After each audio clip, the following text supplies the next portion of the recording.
I want it on record that nobody told me it was a duel to the death. The flyer on the break room wall said Combat Fitness Assessment, Open Enrollment, which sounded exactly like one of those mandatory wellness seminars we used to have back on Earth, the kind with trust falls and stale crackers afterward. It also said free t-shirt. I like free t-shirts. So I signed up. That's the whole story, honestly. That's the entire explanation for everything that happened afterward. But apparently Overseer Vex needs a full incident report with context.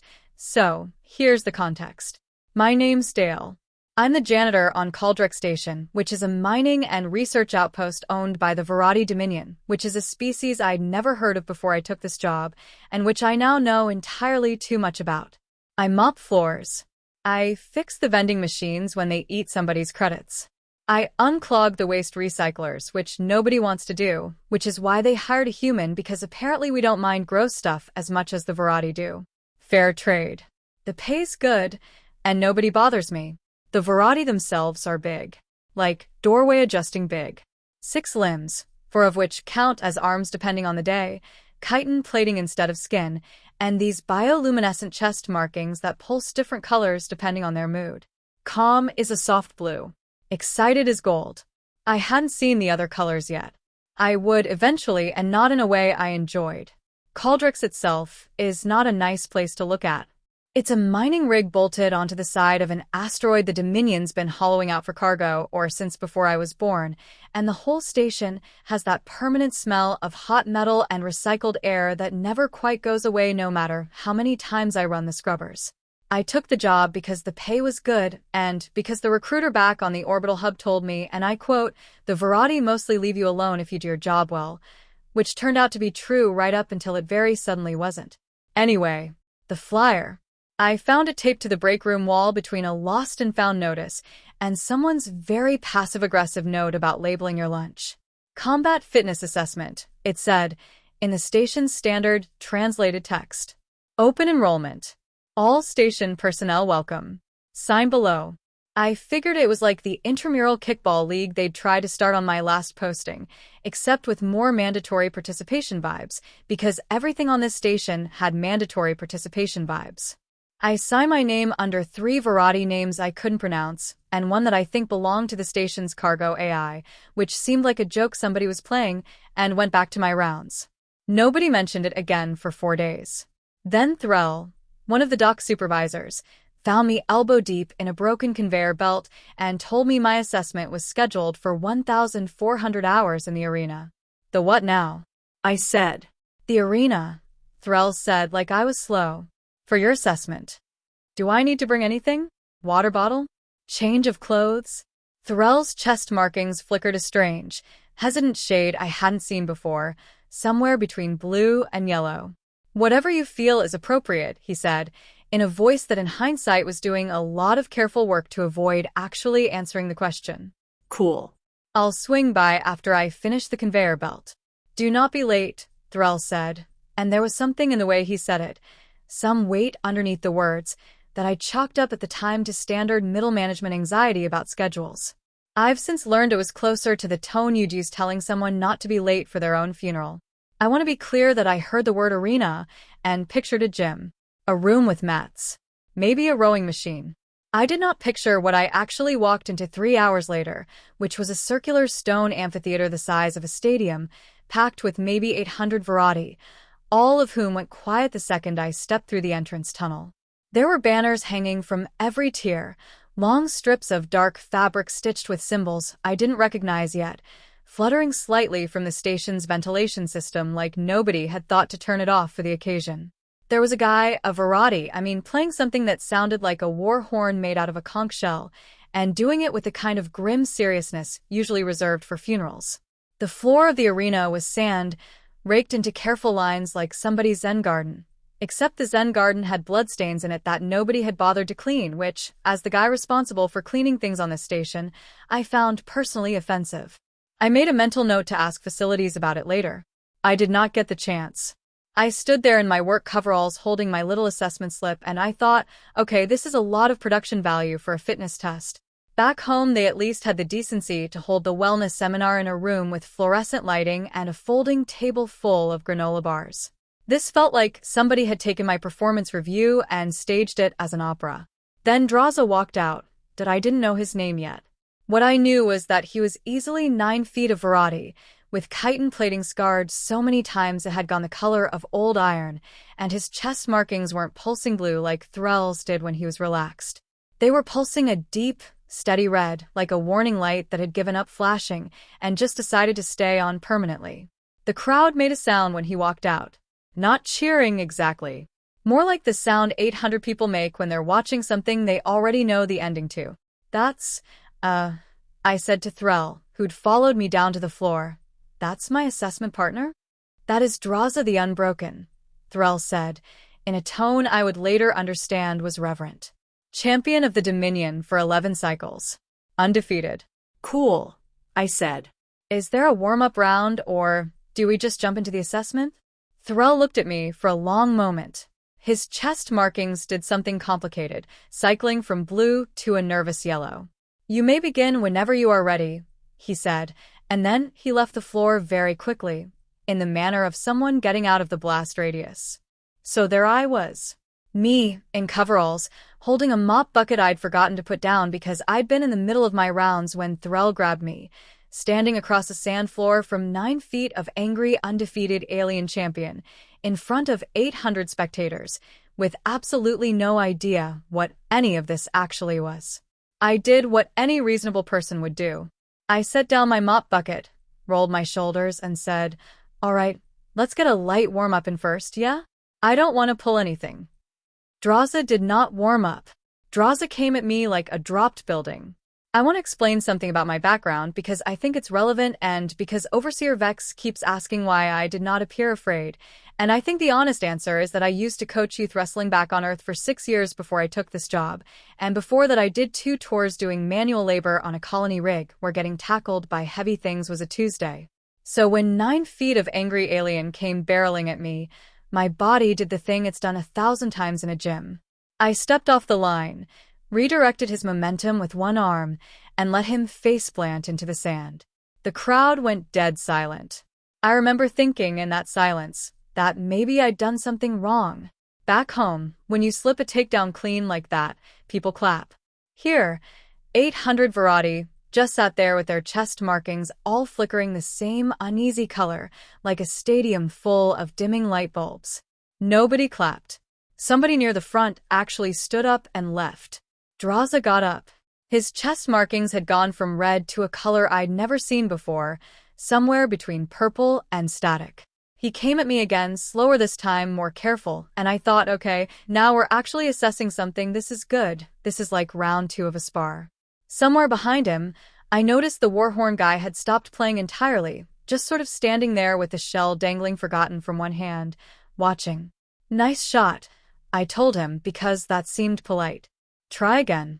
He tried again. I caught his arm, one of his forearms anyway, pivoted, and used a hip throw I hadn't pulled out since high school wrestling regionals. He went down hard enough that the sand puffed up around him like a special effect. Somewhere in the crowd, somebody screamed. Not in excitement. In the other way. Is he supposed to be getting up slower each time? I asked Threll, who was standing at the edge of the sand looking like he might be sick, if Vorathi could be sick, which I didn't actually know at the time. Please, Threll said, in a very small voice, please stop asking questions and finish the assessment. So, I finished the assessment. Draza got up a 3rd time, and this time there was something different in the way he moved, something slower and more deliberate, and honestly, looking back, I think that's when he stopped trying to win and started trying to survive. He came at me one more time, and I did the thing I always did with overeager wrestlers who came in too hot. I let him commit to the takedown, dropped my hips at the last second, and used his own momentum to put him flat on his back with my forearm across his chest plate. He didn't get up. I stood there, forearm still pressing lightly on his chest, and said, "Hey, you good? You want to call it there? I don't want to push you too hard on your first assessment." The arena was completely silent. 800 Vorathi, silent. The Warhorn guy had stopped playing. Even the sand seemed to be holding still. Draza looked up at me with 3 sets of inner eyelids blinking in sequence, his chest markings gone almost white, and said, in a voice that came out cracked and hoarse, "I yield." Cool. I said and stepped back and picked my mop bucket back up because I still had 4 hallways left on my rounds and I did not want to get behind schedule. That's when Overseer Vex found me. I want to say, for the record, that I did not know Vex was the station's ranking administrator, or that the little medallion around her neck meant she was the highest civilian authority on Caldrek Station, or that the look on her face, chest markings cycling rapidly through about 6 colors I'd never cataloged before, meant something extremely bad was happening. What I knew was that a very important-looking alien had grabbed my arm mid-hallway and steered me into a side chamber off the arena, and that everyone in that side chamber was staring at me like I'd grown a second head. "Technician," Vex said. Her voice had a strange, careful quality, like she was choosing each word out of a very small, very dangerous box. "Do you understand what you just did?" "I did my fitness assessment," I said. "There was a free t-shirt on the flyer. Actually, I don't think I got that yet." "You defeated Draza the Unbroken," she said, "in the Trial of Ascension." "The what?" "The Trial of Ascension," she repeated, slower, "is how the Vorathi Dominion determines succession of station leadership when the previous leader dies without a named heir. Draza has held the champion's seat for 11 cycles. No one has challenged him and survived in 6. Behind Vex, 3 other Vorathi in formal robes had crowded into the doorway, whispering to each other in a clipped, formal dialect the station's translator refused to render into anything but static, which I've since learned means it was Old Vorathi, the version they only pull out for things that actually matter. One of them kept pointing at me and then covering his own faceplate with 2 of his 4 hands, which even without a translator, I could tell wasn't a good sign. I stood there holding my mop bucket. I thought it was a gym thing. Vex's chest markings did something I can only describe as a full system crash. "A gym thing." "There was a flyer," I said weakly. "It said Combat Fitness Assessment." "That is the standard notice format," Vex said. "For the trial. It is always phrased that way. So that any citizen of appropriate age may enter without being disqualified for cowardice." "Okay, but nobody told me that part." "You sign the enrollment," she said, "beneath the seal of the Dominion." I thought that seal was a logo. There was a long pause, during which several other Vorathi in the room made small, distressed noises, and one of them sat down very abruptly in a chair that hadn't been designed for sitting. "Technician," Vex said finally, "you are now station champion of Caldrex. By tradition, upon Draza's yield, you are also entitled to claim his seat on the Dominion Council, his personal holdings, and his place at the head of the Honor Guard." I thought about this for a second.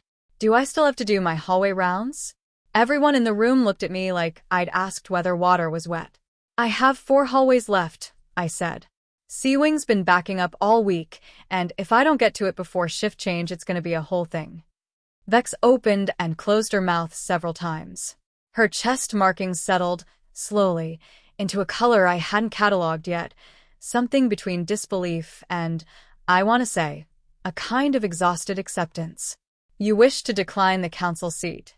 I mean, no offense, I don't know anything about Dominion politics. I know how to fix a busted coolant valve, and I know 40 different ways to get gum out of carpet. I don't think I'm council material. You defeated our champion in single combat." "I used to coach wrestling," I said. "It's mostly footwork." There was another silence, this one longer, during which I became aware that Draza himself had been brought into the room, still moving a little stiffly, his chest markings back to a wary blue-gray. "Champion Dale," he said, and I want to note that this was the first time anyone had called me Champion Dale, and it did something weird to my stomach. "May I ask you something?" "Sure, man." "Why did you let me get up?" "Twice." I shrugged. "You wanted another go. Seemed rude not to let you try again. Also, I figured you'd tap out whenever you'd had enough, like a normal spar." "A normal spar," Draza repeated, testing the words like they belonged to a language he was only half fluent in. "Yeah. Where I'm from, you don't just steamroll a guy the first time he's still finding his feet. You let him reset, take his shot, see if he adjusts. Otherwise, it's not really a fair assessment of anything, it's just you being bigger." "I am considerably bigger than you." "Sure, but that's not the interesting part. The interesting part is footwork." Draza's mandibles clicked together several times in a pattern I would later learn meant something like disbelief, mixed with respect. In 11 cycles, he said slowly, no opponent has ever offered me the chance to rise twice. Well, now you know for next time, I said. You should work on your footwork, though. You kept overcommitting on that first step. I don't think anyone in that room had ever heard anyone give Draza the unbroken coaching notes before. His chest markings flickered gold, just briefly, in a way that Threll later told me was the Vorathi equivalent of a laugh he wasn't proud of. They let me finish my rounds. Sea-Wing got its clog cleared right on schedule. I did, eventually, get the t-shirt, though it came with a small ceremonial engraving on it that translated roughly to Champion of Cauldrex, he who did not understand the assignment, which I've chosen to interpret as a compliment. Overseer Vex filed a report with Dominion Command about the incident. I know this because she showed it to me before she sent it, mostly, I think, so I'd stop asking questions in the hallway. It said, and I'm paraphrasing here because I can't read Vorathi's script, that the station's new champion had achieved victory through unconventional and previously unrecorded combat philosophy, and recommended further study. What it should have said is that a maintenance guy from Ohio saw a flyer that said free t-shirt and showed up to what he thought was a gym class. Dominion Command apparently did not love that summary because 2 weeks later a courier ship showed up carrying a very senior official named Archon Threxfell, who wanted to personally assess the anomaly, which I gathered meant me. He watched me mop the observation deck for 20 minutes without saying anything, occasionally jotting notes onto a data slate, then asked whether I would consider a formal transfer to the Dominion capital to train their honor guard. I've got a lot of hallways here, I told him, kind of in the middle of a project on Sea-Wing. Threxfell looked at Vex. Vex looked at the floor. Nobody argued with me about it, which I've come to understand is its own kind of answer on this station. Threxfell left the following morning without further comment, though Threll told me later the Archon's parting note to Dominion Command simply read, recommend leaving him be. Draza and I spar every Tuesday now, right after my morning rounds and before the lunch rush in the mess hall. He's gotten better. I've gotten a raise, mostly so I'll stop threatening to quit and take the council seat with me out of spite, which is apparently a real political concern now.